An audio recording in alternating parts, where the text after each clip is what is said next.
Well, the story is about actually somebody that's really well known on Prince Edward Island, especially by the older folks. But he's from the Miramichi.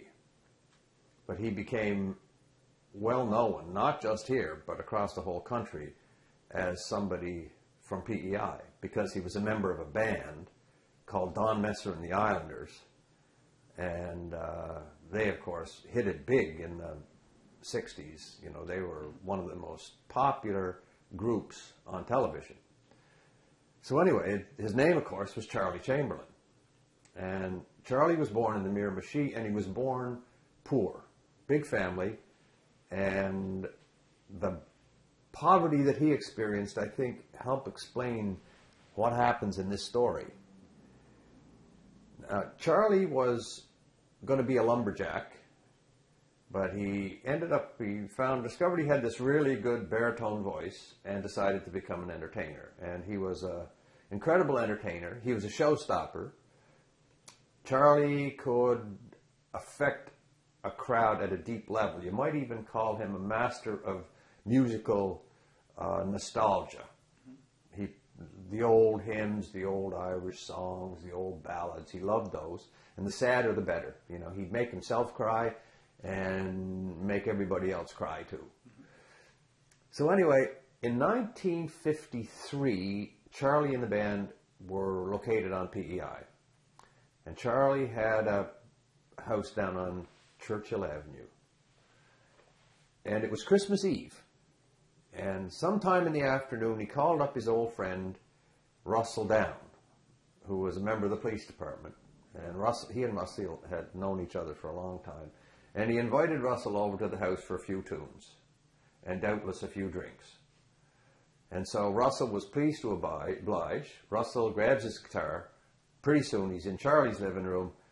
They're sitting in two chairs, one on either side of the Christmas tree, having their own little Christmas concert.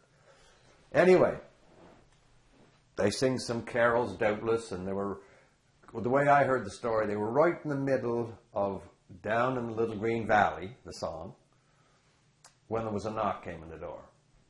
So Charlie gets up, guitar in hand, goes to the door, and it's a little paper boy who delivered the paper, who had come to get paid. So Charlie's fumbling around in his pocket looking for the right change. And as he's doing this, he can see the little boy is just staring at the tree, you know, in this look of wonderment. So Charlie says, offhandedly, he says to him, "I guess you got a tree like that at your place too." And the little boy says, "No." "What?" Charlie says, "You don't have a Christmas tree?" "Well," he says, "do you have a turkey?" The little guy says, "No." "Well," he said, "now, you're going to have to tell me about this." He said, "Young man," he said, "how is it that you have no tree and no turkey? Do you have any presents?" And he said, "No." "Well," he said, "why?" He said, "Well," he said, "my father's not working," he said, "and he said, we're going to have Christmas next year." "Well," Charlie said, "you're not going to have Christmas next year at all." He said, "We've got to do something about this."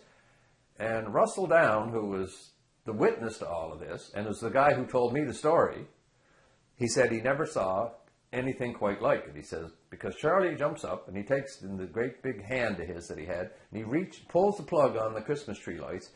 He reaches in, grabs the tree, then he marches down the hall to the kitchen, and there's a turkey in the sink, and he grabs the turkey with the other hand, and he says, "Open the door, Russell, we're going to make a little call." And Russell said, like it was the most amazing thing he ever saw. He said, you know, the little boy says, "Show me where you live, young fella."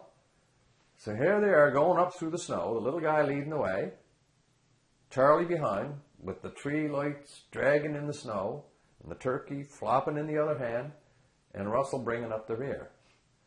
And they get to this house where the little boy lives, which wasn't too far away apparently, and Charlie goes up to the door and he shouts out, and he says, "Open the door, open the door." And the woman comes out and she says, "Oh my Lord, Charlie Chamberlain." She said, "I don't believe it." And he said, "Well, it doesn't matter whether you believe it or not. We're here. Open the door."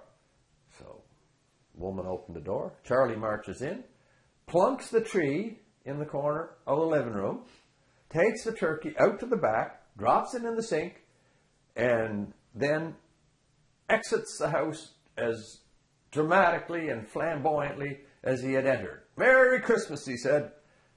And off he goes down the street with Russell.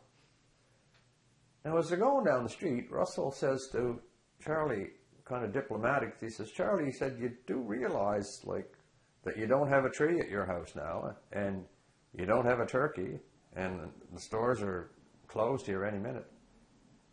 Well, Charlie kind of got a funny look on his face. I guess he hadn't been thinking about that part. "Yes, Russell," he said, "you're right." He said, "I don't have a turkey and I don't have a tree," he said. "But I made somebody happy," he said, "on Christmas Eve." He said, "I've got that." And I often thought, like, it's the kind of episode somebody could write a song about. And if somebody wrote a song about it, it would be the kind of song that Charlie Chamberlain would love to sing.